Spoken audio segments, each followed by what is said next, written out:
If you're having trouble dialing in your keys patches, then stick around. In this video, you're going to learn how to choose complementary sounds to use for a worship set and how to dial in those sounds in a cohesive patch. I'm going to go step by step and talk through every decision that I make while creating a patch that I would plan to play for a service. It can be overwhelming sometimes to make decisions on what sounds to use for songs, and in addition, where to put those sounds on the keyboard so that you can play a worship song or a whole set and still have the flexibility you need to play all the parts. So when you're choosing sounds that you're going to play for a song, you want to keep in mind the space that the sound is filling. Most songs will use a piano or something piano-like to play the lead parts of the song and to really be the bass. So I'm going to pick out a piano sound, and I'm using the Sunday Keys app for the iPad for all of my key sounds today. And if you want to know more about that, you can check out the link in the description below. All right, so here's my grand piano.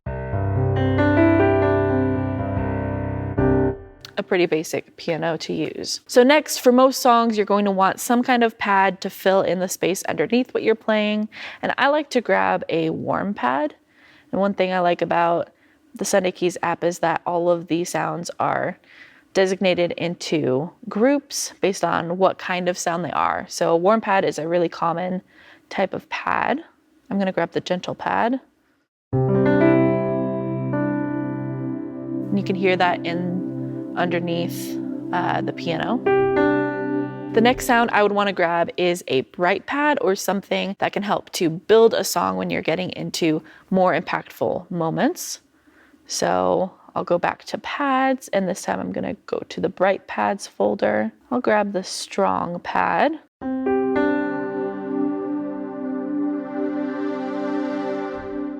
Yeah, so I'll have the option to bring up the brightness for that sound. Another sound that I like to have in most of my patches is some kind of lead sound or something I can layer under the right hand area if I want to play something that will stick out more in the mix. So let's go to the leads folder.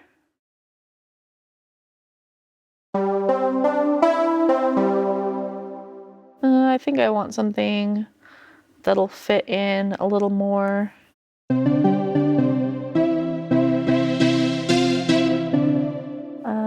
Actually, I like this one.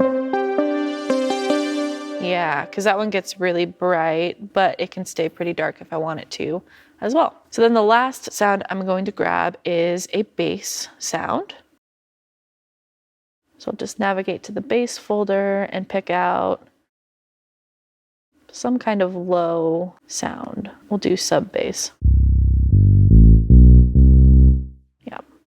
Now, a cool feature of the Sunday Keys app is that you can use up to 15 sounds in a single patch. Now, I'm only going to use 5 sounds today, but you can definitely explore that feature if you want to. So with just these 5 sounds, all of the volume is all the way up. The sounds are stretched across the keyboard. I'm going to show you what this sounds like if I were to play a song like this.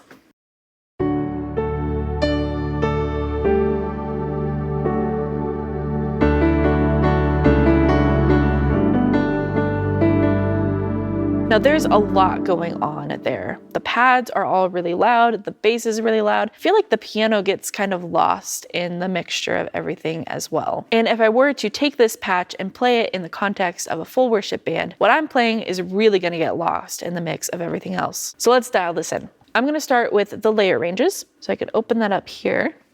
You can see I've got all 5 sounds stretched out pretty far across the keyboard. Most of the time, I'm going to want to keep my piano across all of the keys, although sometimes I like to adjust that. But for this patch, I'm going to leave that the same. For my pads, I'm going to bring this upper range down quite a bit because I know that if I'm going to play lead lines or things in the right hand, I don't really want to trigger the pads with that as well. So I'm going to keep my chord playing in the mid-range of the keyboard. So I'm gonna bring that down, maybe even down further. Another way that you can adjust the layer range in the Sunday Keys app is by pressing this box and then just pressing the key on the piano that you want to adjust the range to. And it'll automatically adjust. Now I'm gonna do the same thing for my bright pad. I'm going to bring that low range up and then bring that high range down to the same place. Now the next sound is the Wonder lead, and this is the sound that I'm going to use when playing right hand stuff. I probably want to keep it out of this middle octave, but I will want it in the upper octave when I play octave lines or anything intricate up there. So I would bring that up. And the song I'm gonna play is in the key of D, so I'm using that as a reference.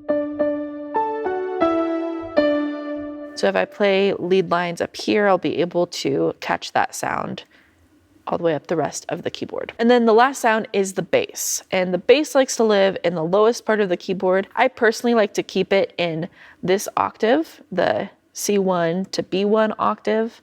So I'm gonna bring that up and down. And actually you can probably extend it even all the way down if you wanted to, if you have a full keyboard. So even there, just by adjusting the ranges of each sound, I freed up some space to play specific things that I want to play in specific areas of the keyboard.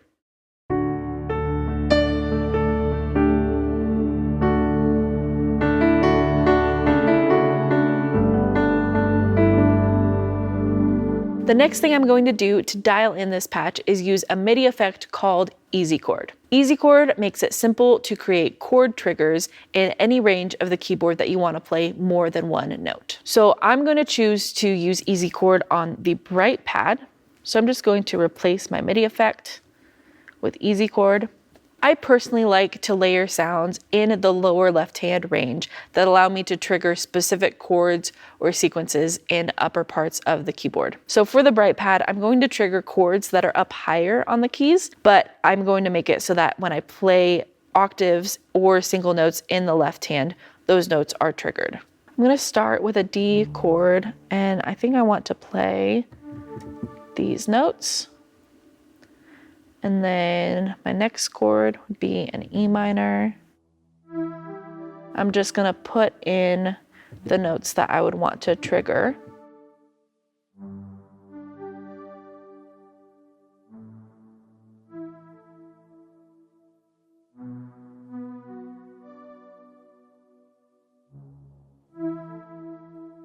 All right, so now when I play just that sound, you're going to hear those chords triggered from that lower range.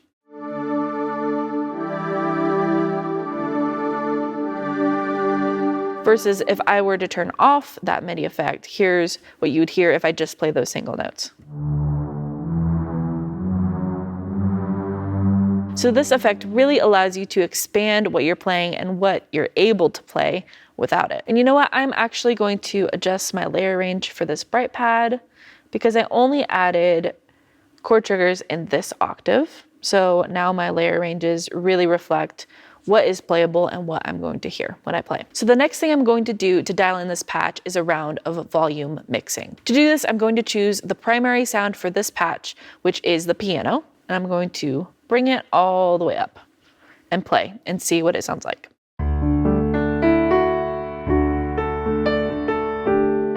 Then I'm going to choose the next most important sound, or you could think of it as the next sound that's most prominent in the patch. I'm going to play a chord and bring up the volume.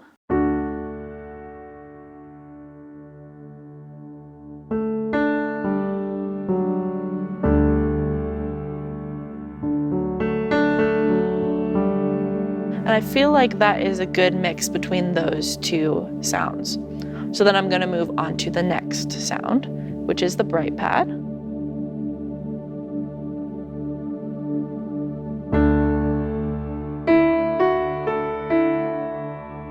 And because this pad is specifically for bright moments, I'm going to bring my mod wheel up so I can see what it would sound like during a part of the song where I would have that up.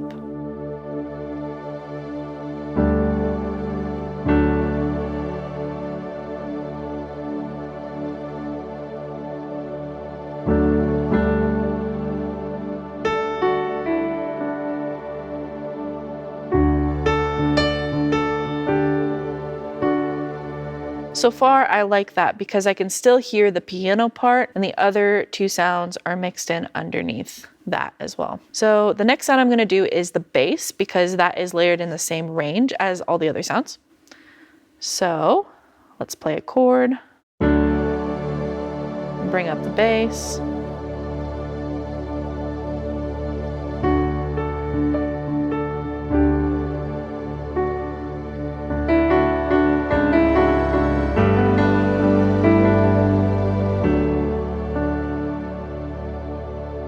Bring it back down a tiny bit. I like how that sits in the mix. So then the next sound is going to be the lead. So let's play a chord.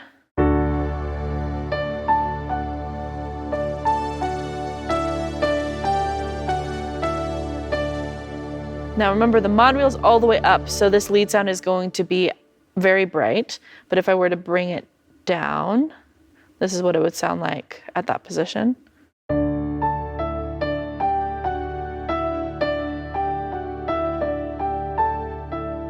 Here we go. It's very subtle underneath the piano, but it's still there.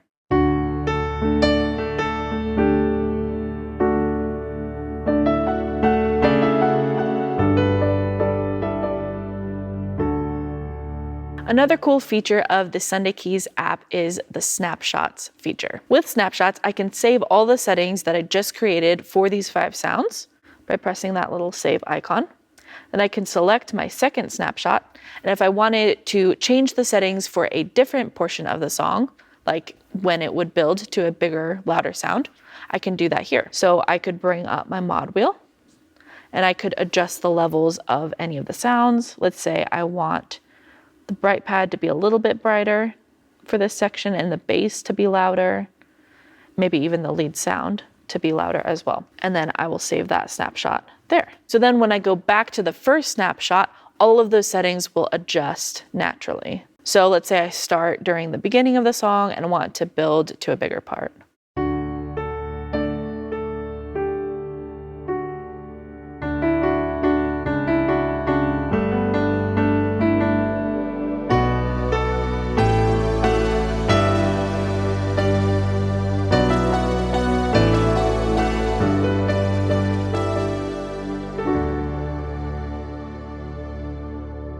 So now we've successfully dialed in this patch. The cool thing about a patch like this is that you could use it for the song I was playing or for a different song. And if both the songs are in the same key, you can use the easy chord MIDI effect. If the 2 songs are in different keys, I would advise that you don't use the easy chord effect because it is based off of the key of the song. So let's say I wanted to play this song instead.